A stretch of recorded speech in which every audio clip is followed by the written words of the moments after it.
Everybody, I'm going to present you the Twitter streaming plugin for Gephi. Talk louder, is it okay now, like that?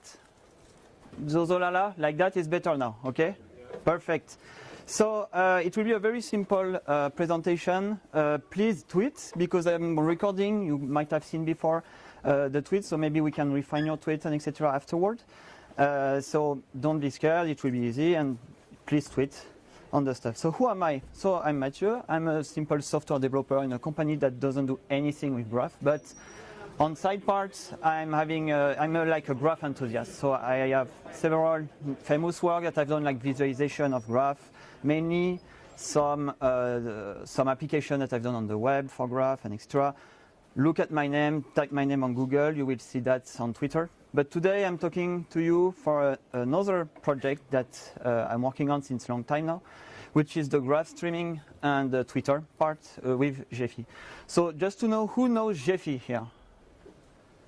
Oh, not that much, okay. And who use it somehow, like intensively or? Okay, and who knows Twitter? Okay, that's okay. So actually, so these ideas of graph and Twitter came when I was at university in 2011. So at that time, I took some classes and we learned like graph was new stuff, but not very famous as today, but that was new, that was very fun to use. There was Gephi in version 07, I think.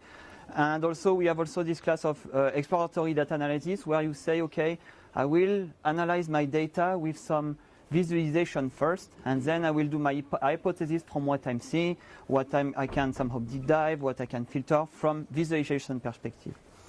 And on the same time, I was on Twitter, and I noticed some change on the Twitter usage. First, there was a burst of usage. More people use Twitter for more professional stuff, and that was like a big change on that. And more of that, they were using it real time. 2011, I think it's around that where Twitter released their streaming API, which is different to the traditional API. So the traditional API, you just do a query and it returns you somehow a database return. Whereas the stream API, you just like consuming a topic that you create. And that's slightly different because you have somehow the real-time part there. And there was more and more stuff upon that. And the stuff is, you kind of notice, and I noticed that with unfortunately the Japan Great Earthquake in 2011, that you have a lot of people that were tweeting like mass. You can't understand what they were talking about because it was too fast. There was too many streams oncoming. But if you do some stuff, and I spend somehow the day looking at the TV, for example, and Twitter with some manual scripts, and the people on Twitter were much more accurate in terms of data and in terms of news than the TV that were just looping the news or having some false news or etc. So I was like, okay, there is somehow two different things. I'm learning this kind of new stuff. Let's merge everything. So my first question was like, okay, could graph actually help us to visualize the media stream during an event? So social media stream, I use Twitter because it's it's the easiest way to have a stream of data. Facebook doesn't allow it, and there was none of other that I know. And an event, I base my research and my work on a catastrophe event, but then I move more and more to more global event, like let's say FOSDEM today, or let's say the Trump election, or anything else like a TV show, and etc. So the original application, so as I explained, it was looking like that. You take some Twitter stream event, you receive some message, you process it, and then you send it to Gephi. At the beginning, it was an external application, but then what happened? It's like I was using the graph streaming plugin, but it was quite slow because you start to see that when you have more and more users, or the stream are very fast or very massive, it starts to begin slow. So the Twitter plugin is just integrated into Gephi so that you don't have any problem in terms of HTTP transaction and etc. But basically it's the same, and the core of that is basically what you have done here. It's the network logic.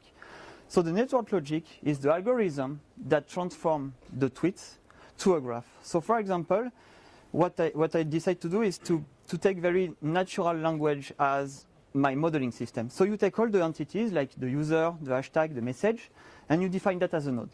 And then you say the link, you just transform the link as you were speaking. So for example, you have a user that do a tweet, that makes two nodes, one relation, a user tweets a message. And then you can say also, okay, a message has a hashtag, so you have a link here. And then you compile like that, and also you find a trick, like when you have some retweets or some quotes or etc., you try to emphasize on the target of the tweets so that it gets more importance on the network. So here, for example, you can see that Gagarin tweets something, and you have a lot of retweets around that from Baikonur, from anybody. Nice example, by the way. And so it should show something when you are somehow active on the network. It should show you more importance on the stuff. So that's why I explain here. And the way of the network logic works within that allow me two things. First, the auto sizing within Gephi. So in Gephi you have an automatic degree computation and you have automatic sizing that you can put in place. So what is very convenient is that you have your graph ongoing, and if something is getting more important, it's growing up, and you can see it growing up live without re-clicking each time to have a refresh of your visualization. The second part is Force Atlas and Force Atlas 2 that do two things. First, it contextualizes your topic. You will see that later, so you can see that if more people are pro and cons a certain topic, you will see them in different communities. And also it removes the noise. We will see that later on, and actually we can see that now. Just that after there is other network logics that exist, so for example user to user, hashtags to hashtags, but at the end they are just derived from this original thoughts, and from that part you can generate the other one. Just that in live it's quite complex to do it in parallel for the moment. So let's have a demo, real-time demo. It's completely from today's FOSDEM network that I'm streaming since 10 a.m. somehow. I don't know what it will give us, so it's purely a test here. So as you can see, somehow, right? At the end, it's okay. At the end of this, no. That's sad. I will do a meteo like in the TV. So what we have, each color represents an entity. Green is hashtags, red is user, and yellow is the message somehow. So for the moment, as a macro vision, what we have in the center, we have the hashtag FOSDEM 2017. That is somehow the central place over there, because people are tweeting around that and they're tweeting with these hashtags. And then, so what we can see is like you have this whole bubble of discussions here, and okay, that won't be very. Yeah, I need to zoom a little bit, but you see that there is a little community that exists now. So you have this one, basically, which is the MOSDEM. So I think it's Mozilla. And there is a lot of people tweeting around that, and they are somehow, let's call the Mozilla community over there. Then I think we have the big data somewhere. Let me see. No, here is FOSDEM. IoT, so the IoT community here, so a lot of people talking about IoT and etc. And what's interesting here, it's like they are not somehow spread all across the central network. You can see that there is some link that's going directly from this one to this one. So we can imagine that actually there are some people that are interested by both and that are tweeting by both, and you can see that somehow within the Twitter. What could be interesting to see other part? Yeah, so yeah, here for example you have another which is DPK. What is it? Well, you got the concept. So there will be a engine. Sorry. What's the right-hand side? Over there. Let's go. Woo. It's MySQL Dev Room.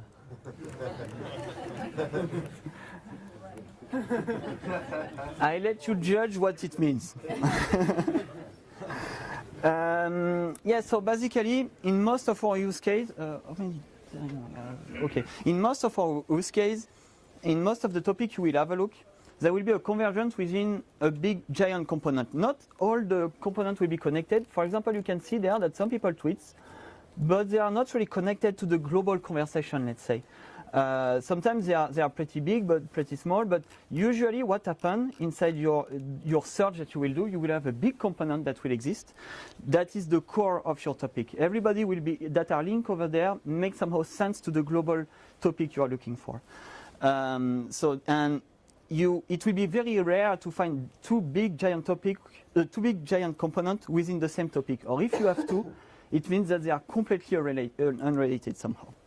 A second thing is also and we will do a live demo then again, is okay for when I see some people do that on the internet when they're providing their research and etc.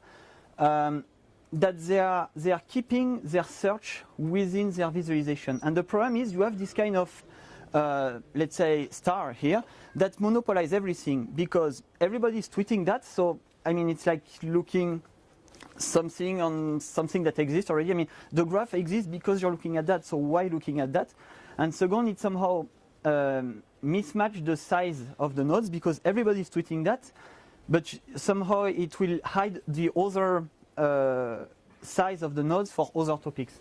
So usually what you do, you try to avoid that, and the plugin is avoiding that. So for example, if here I configure it to have it somehow up and displayed, but the plugin, when you look at FOSDEM 2017, will remove that completely without putting it so that you have a better visualization. So if you remove actually the node, you see that more nodes now are bigger because they are somehow equal, and we are really looking at all the conversation within the topic of the FOSDEM here.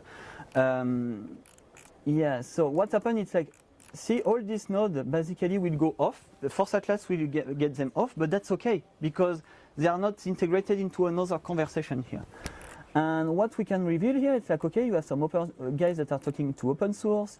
The MOSDEM, so the MOSDEM are the guys that are more active from what I see here. And yeah, so that's it.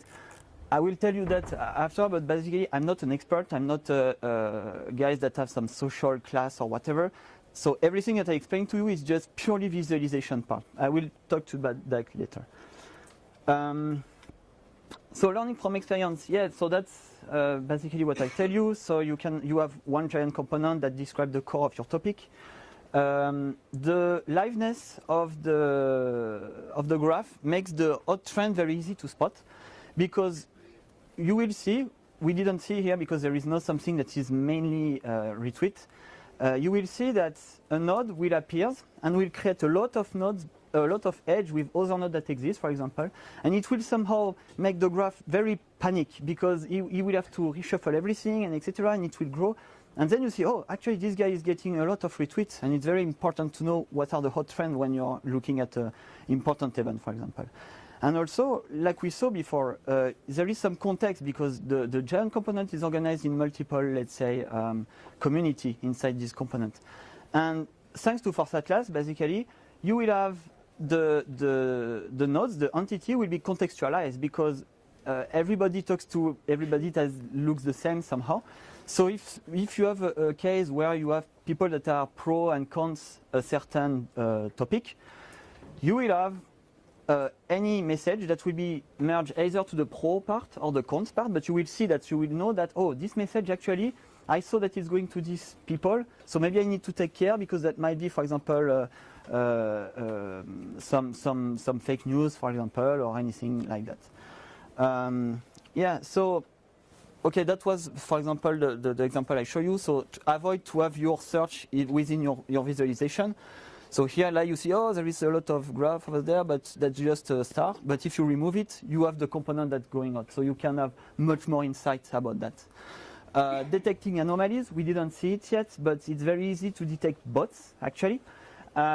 Here you can see that, for example, there is one user on the top that do a lot of tweets with hashtags that have nothing to do with my search.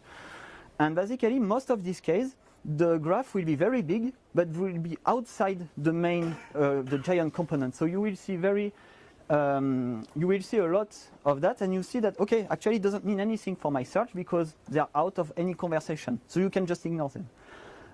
Another interesting bot-like stuff was during the Le Web Paris event, where a guy, completely legit, tweets something, and then you have this huge amount of retweets. So here is the original tweet, and here is all the Twitter that retweet his message, and the retweets are visualized here.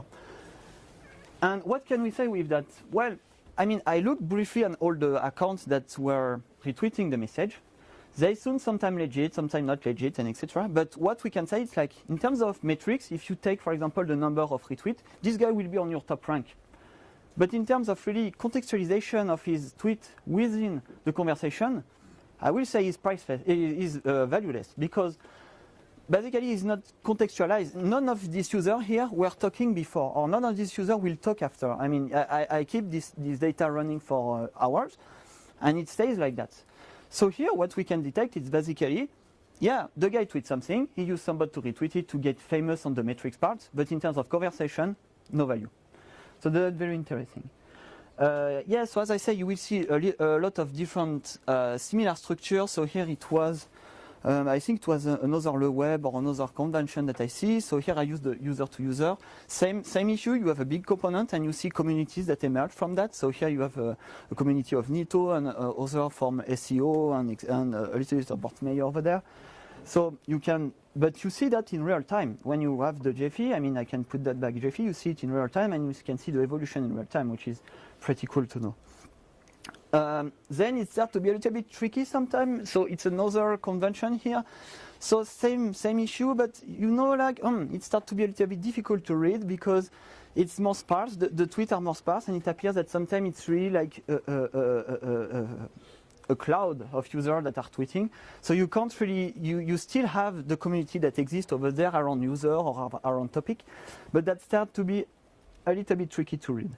A good example, recent example, the French guys will know, was the Chasse à l'Homme. So it was about Fillon that was using bots basically, and that was the nice stuff to use. So same here again, you see the giant component, you see the two community, the Countersphere and the Fillon sphere over there. And what you can notice is like first it's the Countersphere that making that making the tweet, so they're tweeting a lot much more. And around themselves, you have some people that are doing the connection between the two spheres, but that's very low compared to the link between the people here. And then, so it was about bots. So I was like, yeah, let's go, let's see the bots. And you have two kinds of bots here. So you have the Fillon's bot that were completely unrelated to the conversation, of course. And this was so this was somehow the hashtag that was created by the bot, but they are not linked to any conversation here. Most of them. There is in this mod there is some that are retweeting, but most of them they don't do anything. They just tweet that and they die basically. They don't do anything else. And and here in Gephi it's very interesting because then it will focus you when you will run it live. This one will just get away from the main one, so you can really focus on what's happened here and say, oh, actually, yeah, that was some bots, and most of the talk now is about the Countersphere part. And then there was these guys that decided to do a counter bot on this conversation. So basically using a tweet to say, hey, look, I have also bots that I can create some message on Twitter like you. And here, because this guy was also having some friends that were helping him, you can see that he was linked to the Countersphere. But same problem here. None of these message or tweets were linked to the guys inside the Countersphere. So here you can say, okay, he just created some funny stuff, he got a lot of advertisement, but in terms of generating value into the conversation, zero. So that was, yeah. And then, so you have this kind of stuff that can appear. So here it was during a TV show, and you can see that, okay, you have some hashtags that getting highlighted, but, okay, the user, the tweet, how we analyze that, I don't know. And then you got Women's March. It's only 15 minutes here, and you got trillion amount of nodes of edges. Your computer started to take fire, and I mean that's somehow the limit there. I will explain you later what's the limit, but I developed the plugin for small event at that time in 2011. Small event was like what today they are doing in 1 hour in Twitter. And here it's really the case. It's like, okay, then after if you somehow stop the stream, you can somehow analyze it, but it takes really long time and you need to stop the stream. So you can't really get focused on that. So here it's cool, but we are reaching the limit. The limit is a little bit Gephi part, not because it's a bad tool, it's a very amazing tool, but it was not focused on this kind of use case. So the problem is, for example, the metrics and the filters. It could be nice actually to have some filters to say, hey, remove me this part, or get focused on this user, or get focused on that. The problem is the metrics and the filter, particularly in live, doesn't work. If you try that, you will have some exception and Gephi will go banana. The other problem is the UI is not complete, on the sense that could be nice that when you have, for example, here the status or the nodes, if I'm clicking that, okay, for hashtags doesn't make sense, but if I'm clicking to this user, I can see somehow his profile. There is also the link here, a link to a media. Could be nice that if I'm clicking there, I can see the image, for example. In Gephi, it doesn't exist yet. I can create some plugin and etc. to have that, but is it really the good way to go? I don't know exactly, but it means that there is somehow a limit here that we are reaching. And the last limit is, I think, the need of science. As I told you, all that I show you and explain you was purely visual. I just use that because I know some visualization stuff, I read, and I spent 6 years basically looking at any topic that was interesting me. But in terms of science, I can't tell you why there is one giant component. I can't tell you why people are going somehow to a community.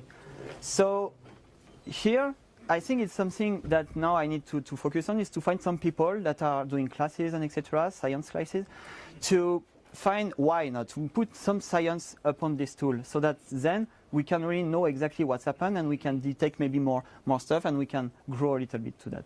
And all this free stuff for me, it's needed now for the heavy graph stream, so what we saw with Women's March, because if you don't have this kind of stuff now that are somehow focused really on streaming, you can't do that. Yeah, so some demo of enhanced UI that I've done, so you can just do that, and then you can see, okay, you have activities of Twitter and etc. With hashtags. So it gives you another value. I mean, it's not incompatible with the stream visualization of a graph, but it gives you much more visualization and much more insight with other data. And then, yeah, you can create your own social mailroom. So that's what I've done. When you have the live image and you have the graph, and you can see here it was during the Euro World Cup. You can see people fighting each other because they like France or they like Portugal. So in conclusion, interesting added value here, I think. You can see a lot of stuff from the plugin and etc. That's a very interesting use case. The problem is like the requirement and the context change from 2011. It changed a lot, and now, for example, I was talking about TV that were outdated, but now TV use a lot Twitter. So how to react with that? Actually, what's now really the value of that? Some technical evolution are needed, and science, of course. And science, actually, is why I put this project in open source, and I will, as we are in an open source demonstration, I will talk a little bit about that. It was, for me, a very nice open source experiences to contribute to Gephi, to look at what people are doing outside, and to get some discussion. So thanks, Andre and Eduardo from the Gephi community, somehow that helps me a lot on creating that and having an insight about the graph streaming stuff. I discovered recently that some universities use this plugin. So in all parts of the world, so in Paris, in California, in Mexico, in Brazil. Actually, if you have if you know why people from South America heavily are interested about social studies, let me know, because I don't know why. Huh? Yeah, but yeah, I mean that's why. Also, it could be nice to know exactly. And also thanks to the user community, so some people use that. For example, Observa Trump used that to have a look on what Trump was saying, very smart stuff.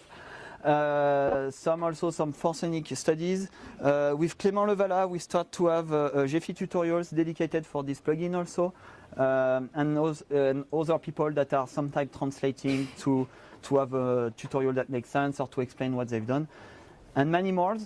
And it's the last talk somehow. It's please, if you're using it and you publish something or you're doing something, tweet me, send me a message. I'm very happy that people use the plugin, and like that I can keep track of what's the usage and what's the need, and maybe we can grow something together somehow.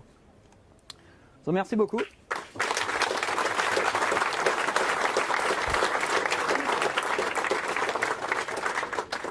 I think we have 5 minutes for questions. Any questions from you? Otherwise, I have one which is related to things like hashtags, because hashtags tend to accumulate, especially ones that you're searching for, accumulate a lot of additional relationships.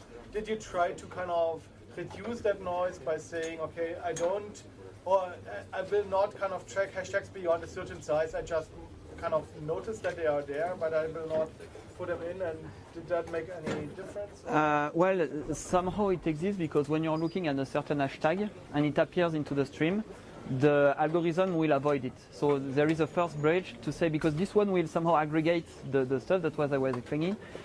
You won't have it on the stuff. Then it comes with the filter. You can still filter, but within Twitter it's very hard, and on Gephi also you need to code something. But Gephi have these filters that exist, and that could be nice to have that. Unfortunately, I've tried that several times on the live stuff, and that doesn't work. That's the problem. Okay. Thanks so much. We will